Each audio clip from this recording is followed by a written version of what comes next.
Здравейте! Днес ще ви представя тази нова, необичайна плетка с интересен релеф и текстура. Схемата е от 2 бримки и 4 реда, които се повтарят отместено. Плете се на 2 етажа. Плетката използва изплитане на бримки от различни редове заедно, което популярната дизайнерка на плетки Лариса Цуркан нарича подкова и използва в авторските си плетки. На мострата имаме 4 брой бримки плюс 4 крайни. Започваме от обуховата страна. Първи ред. На първия ред от обуховата страна плетем лицево всички бримки и след двете крайни плетем 2 лицеви. Към втората добавяме наметка, за да образуваме дълга бримка. 2 лицеви, наметка. 2 лицеви, наметка. 2 лицеви, наметка. Това е схемата за първи ред. Втори ред от лицевата страна.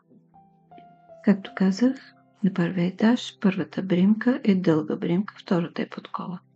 Заради това, след двете крайни бримки, спускаме наметката и сваляме на бримка, за да образуваме дълга бримка, конецът е отзад.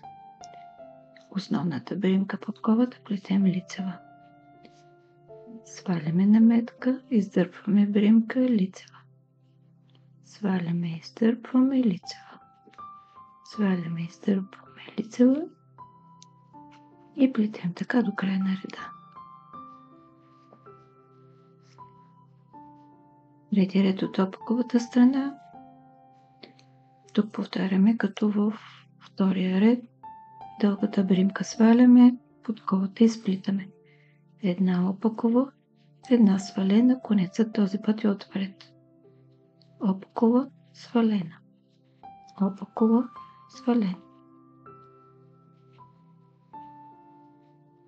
На четвъртия ред завършваме първия етаж.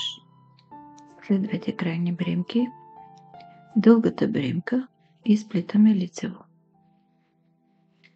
А тази, с която ще правим подковата, слизаме 3 реда надолу. Това е опаковата, която образувахме в първи ред. Издърпваме я леко, оставяме на дясната кука, изплитаме бримката и тази намятаме върху нея. По този начин ги сплитахме заедно. И повтаряме една лицева, една подкова. Лицева, подкова. Подковата може да изплетете и по друг начин. Качвате на лявата кука и изплетате двете заедно. Лицева, подкова.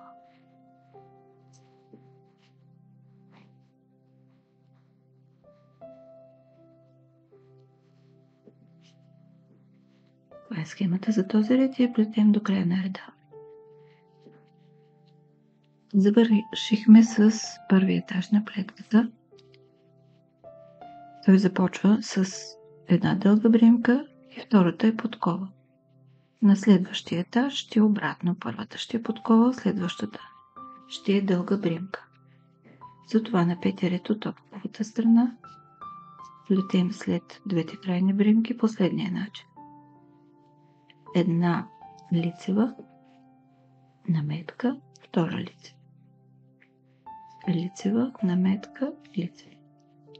Лицева, наметка, лицева. Шести ред от лицевата страна.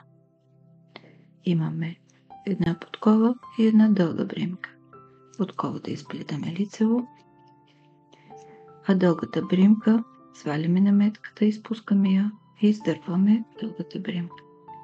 Една лицева, изпускаме, сваляме. Лицева, изпускаме, сваляме. Конецът е отзад.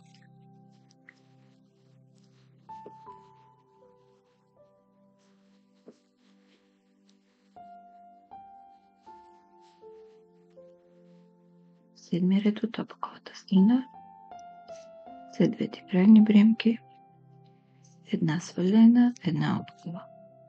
Конецът е отпред.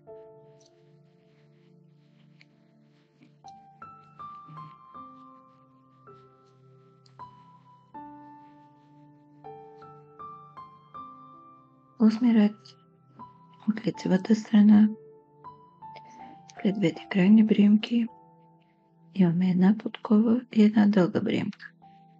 Подковата я правим, както в четвърти ред. Лицева, подкова, лицева, подкова, лицева, подкова. Това е схемата за този ред и плетем така до края на реда.